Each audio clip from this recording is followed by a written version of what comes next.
ବାତ୍ୟା ଡିଟୁଆ ଶ୍ରୀଲଙ୍କାରେ ଜଳପ୍ରଳୟ ଆଣିଥିବା ବେଳେ ରବିବାର ପଶ୍ଚିମ ବଙ୍ଗୋପସାଗରରେ ଏହା ଦୁର୍ବଳ ହୋଇ ଗଭୀର ଅବପାତରେ ପରିଣତ ହୋଇଥିଲା। ସୋମବାର ସକାଳ ସୁଦ୍ଧା ଗଭୀର ଅବପାତ ଉତ୍ତର ତାମିଲନାଡୁ ଉପକୂଳ ଓ ପଡୁଚେରୀରୁ 35 କିଲୋମିଟର ଦୂରରେ ଥିବା ଭାରତୀୟ ପାଣିପାଗ ବିଭାଗ IMD ପକ୍ଷରୁ ସୂଚନା ଦିଆଯାଇଛି। ଏହାର ପ୍ରଭାବରେ ତାମିଲନାଡୁର ତିରୁଭୁଲା, ରାଣୀପେଟ, କାଞ୍ଜିପୁରମ୍, ଚେନ୍ନାଇ, ଚେଙ୍ଗଲପଟ୍ଟୁ ଓ ଭେଲୋର ଜିଲ୍ଲାରେ ସୋମବାର ଅତି ପ୍ରବଳ ବର୍ଷା ସମ୍ଭାବନା ରହିଥିବା IMD ପକ୍ଷରୁ କୁହାଯାଇଛି।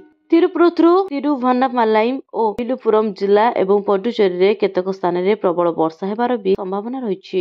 ଅବପାତ ପ୍ରଭାବରେ ତାମିଲନାଡୁରେ ଉତ୍ତର ଉପକୂଳ, କରାଇକଲ ଦକ୍ଷିଣ ଉପକୂଳ ଓ ପଡୁଚେରୀରେ 60ରୁ 70 କିଲୋମିଟର ବେଗରେ ପବନ ବହିବା ସମ୍ଭାବନା ରହିଛି। ସ୍ଥଳ ବିଶେଷ କରିକି ପବନର ବେଗ 80 କିଲୋମିଟର ରହିବ ବୋଲି IMD ପକ୍ଷରୁ କୁହାଯାଇଛି। ତାମିଲନାଡୁରେ ବାତ୍ୟା ଯୋଗୁଁ 3 ଜଣଙ୍କର ମୃତ୍ୟୁ ହୋଇଥିଲା। କଲମ୍ବୋରେ ଫସି ରହିଥିବା 400 ଭାରତୀୟଙ୍କୁ 2 ବିମାନରେ ଭାରତ ଅଣାଯାଇଛି। IMD ମହାନିର୍ଦ୍ଦେଶକ ମୃତ୍ୟୁଞ୍ଜୟ ମହାପାତ୍ର କହିଛନ୍ତି, ବାତ୍ୟା ଦିତୁହା ଭାରତୀୟ ଉପକୂଳ ଅତିକ୍ରମ କରିବ ନାହିଁ, ବରଂ ସମୁଦ୍ର କୂଳ ଦେଇ ଯିବ। ପବନ ବେଗ ବହୁ ଅଧିକ ନଥିଲେ ମଧ୍ୟ ଏହା କୃଷି କାର୍ଯ୍ୟକୁ ବ୍ୟାପକ ଭାବରେ ପ୍ରଭାବିତ କରିବ। ବ୍ୟୁରୋ ରିପୋର୍ଟ, ନ୍ୟୁଜ ଦୁନିଆ।